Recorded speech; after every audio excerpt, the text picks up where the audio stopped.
So here's the thing with ChatGPT. It's changed, it's different. But if we don't allow ourselves the opportunity to explore and learn, then we're doing ourselves a disservice. So I would rather be on the front end of it and learn versus being on the back end of it. So I want to be open with that. And then again, apply digital citizenship to that and learn along the way. You're listening to the smartsocial.com podcast. I'm your host, Josh Ochs. This is our District Talk segment where we interview district leaders to learn how they're keeping students safe on social media so those students can someday shine online. Now, let's get back to the interview. I'm Chris Gaines. I'm superintendent of the Mehlville School District in suburban St. Louis. We've got about 10,000 kids spread over 11 elementaries, 4 middle schools, 2 high schools, and an early childhood center. Hi, my name is Terrence Davis. I am the superintendent of Banning Unified School District, which is in Southern California, about 30 miles west of Palm Springs. We have 4,500 students serving 9 schools and about 250 employees.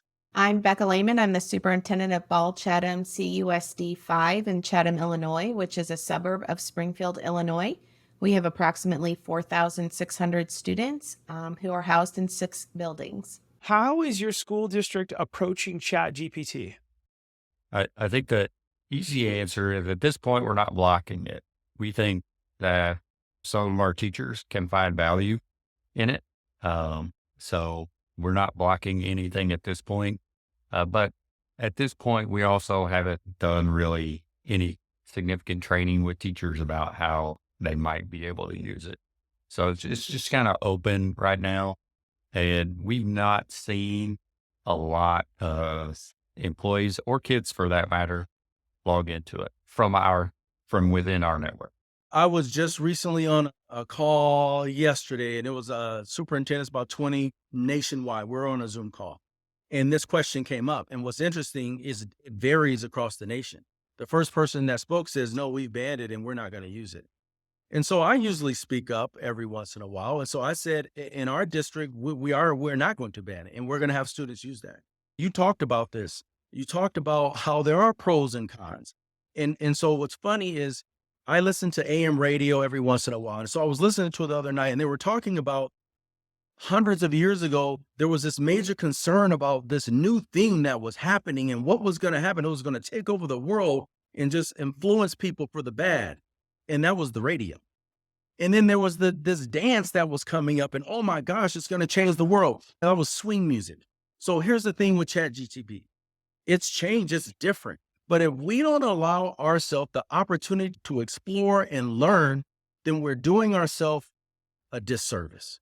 So I would rather be on the front end of it and learn versus being on the back end of it. So I want to be open with that. And then again, apply digital citizenship to that and learn along the way.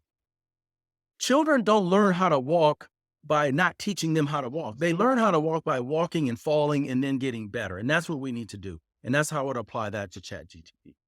So we are in our infancy of just beginning to look at this. We really are just at the point where I've even introduced the term to most of our staff.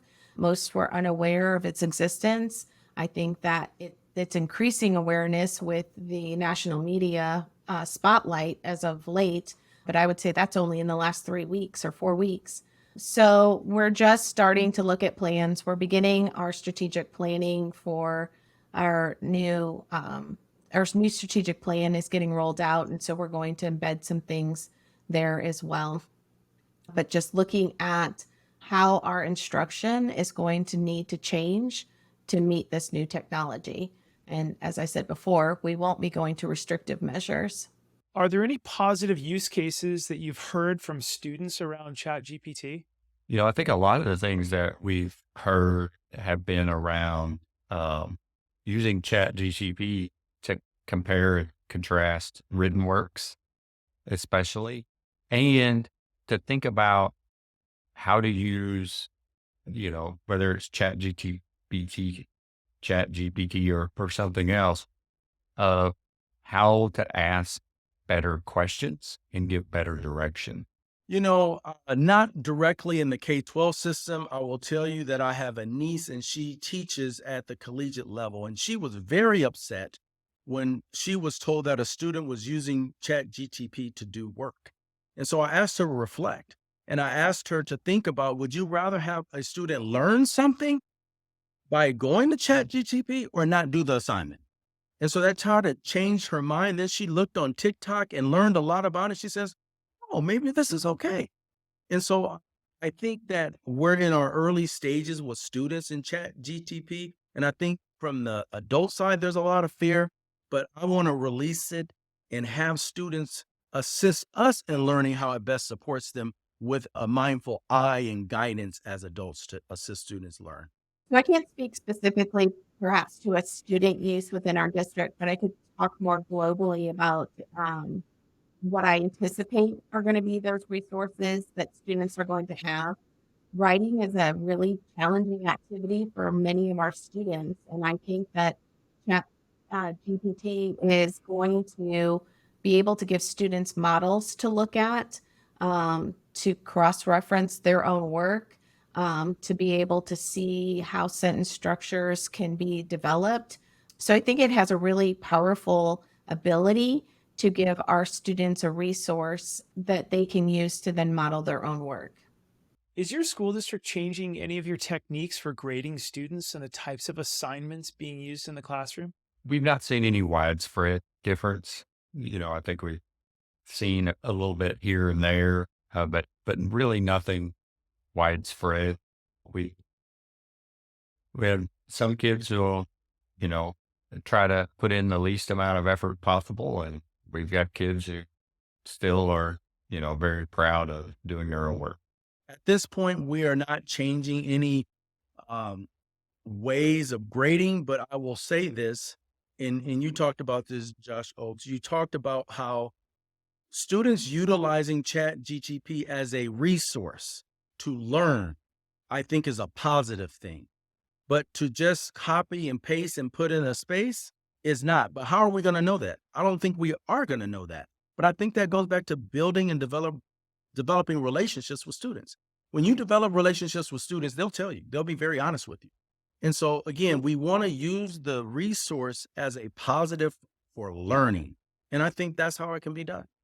So again, we're not there yet, but I can talk about what I anticipate is going to happen. So I'm going to go back a few decades when the calculator was first introduced, and there was this dismay that all of a sudden students were no longer going to learn math and become solely reliant on a calculator.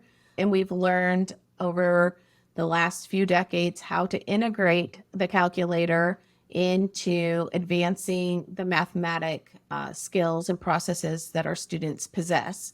We didn't all stop learning math because the calculator was invented.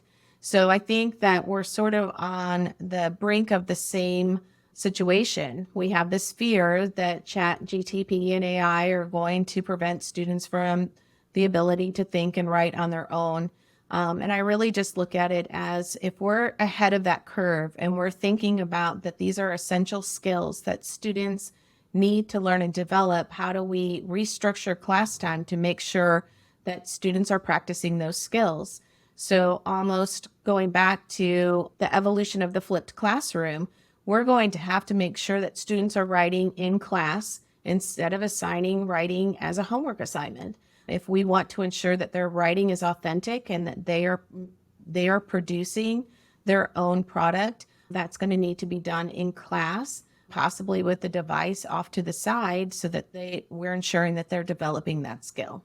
And then we can introduce it back in to use as a tool to support or cross-check the work that they are doing. Thanks for listening to our smartsocial.com podcast. I'm your host, Josh Ochs. This was our District Talk segment where we interview school district leaders to learn how they're keeping students safe on social media so those students can someday launch into their future by shining online. This episode was brought to you by our smartsocial.com VIP program. It's called the Very Informed Parent Program, which helps you engage your students with teen-led video lessons. Stay one step ahead with our premium parent newsletter and discover hidden features on trending apps on teens' phones and our 54 plus live parent and student-friendly events every single year.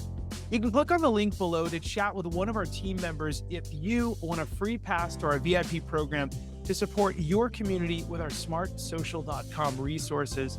And if you're a district leader who has a success story, we would love to feature you on a future episode. You can click the links below to reach out. Thanks so much for listening, and we look forward to seeing you on the next episode. Have a great day.